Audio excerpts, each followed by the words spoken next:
Good to see you. Hope you had a good summer. What's going on?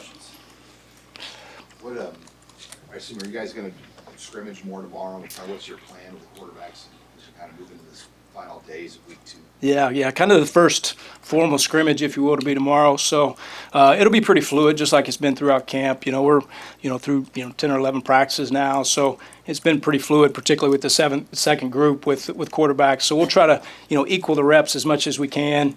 Not necessarily have a set plan going into it, just try to play as far as consistency of reps, so everybody gets an equal opportunity to show what they can do. What have you seen from the guys who aren't Dylan? I think an eagerness to learn and how they can support the room and be a benefit to the team. I think that's really a compliment to them. I don't think there's any egos in the room.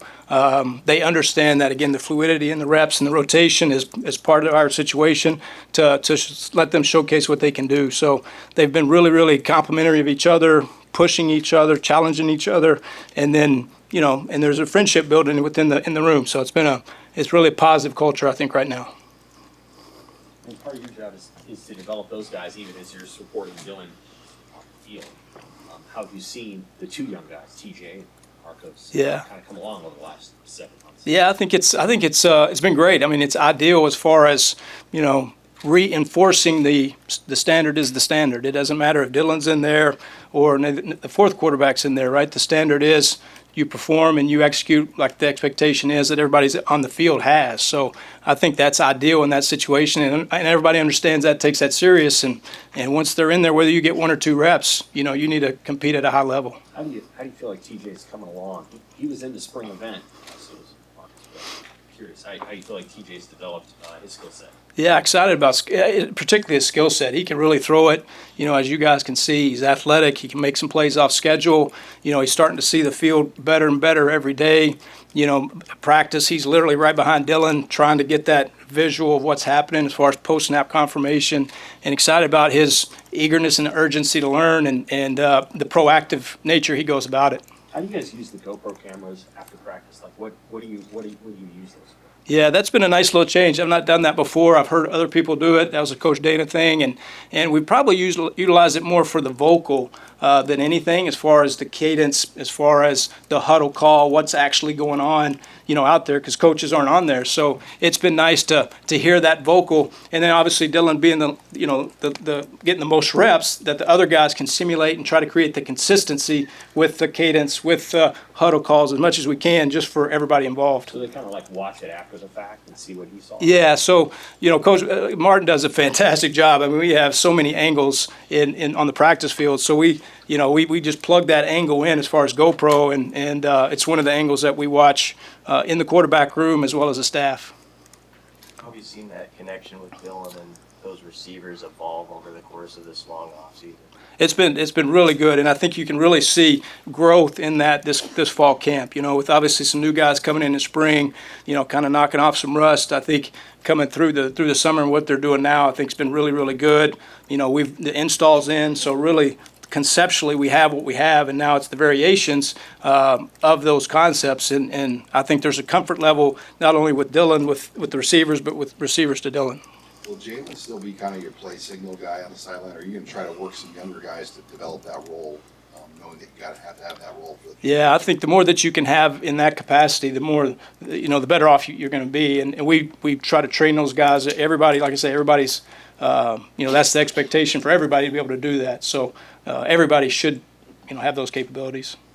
We've seen the guys working on some of the quarterback, running back, pass game in practice. Just where do you think Dylan's at with that group and working on that? Yeah, there's a real comfort level, I think, in that aspect. That's one thing, personally I feel really strongly about as far as personnel matchups. We have some guys in the backfield that can, maybe create a matchup here or there. And if we can get those balls, these running backs in space, I think we can do some good things. So we're excited about that, trying to, try to work through what's good, what they can do, what they feel comfortable with, and where it fits within the system. But I think, both running backs and quarterbacks are in a good place with that, and we're trying to promote that.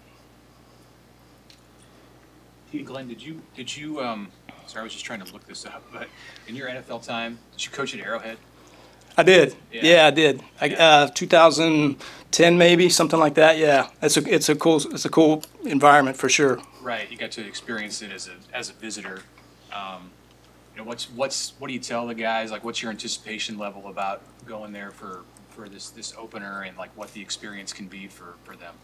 I don't think the emphasis necessarily needs to be that, you know, and this was a big Coach Tomlin deal when I was with the Steelers. There's no mystique necessarily in an arena, right?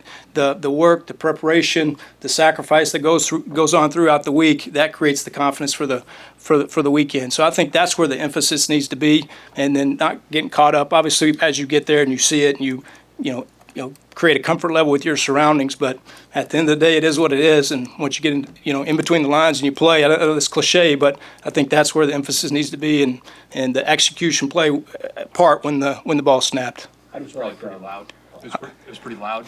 Well, I think we caught them maybe a year that it was a little down, so it wasn't as crazy, but it was fun. It was fun. Tony Gonzalez actually went back and kind of a homecoming, so it was a cool environment that way. Holgerson's talked a lot about routine plays.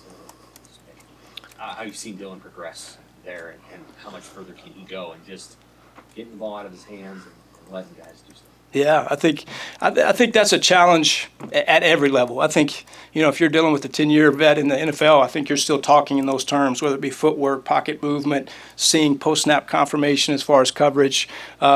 And he's such a good processor into anticipation, sometimes too much, right? Like if don't anticipate something's going to happen, trying to get through the progression, just take what's there, And I think he's in a great spot. We had a couple of really, really nice plays on schedule, slid in the pocket, made a couple plays off schedule today. So, the ability to do both of those, creates hopefully some issues on defense. Addison Williams talked to us Tuesday. He said Dylan made some pretty incredible throws. Receivers made some catches. Do you recall those throws and what maybe transpired during those plays? Not particularly in that practice. He did make a couple of throws today, and I think what excites you is when you start utilizing. You're a passer, not a thrower. That's what we talk about a bunch. As far as the anticipation element, as far as pace, as far as touch, fitting into intentional throws. He made a couple of those today, and you could really tell it was a purpose involved. And as you start seeing that, there's a comfort level involved, and that's what creates some excitement as far as that development moving forward. Kind of like driving the ball, like not just throwing pretty, but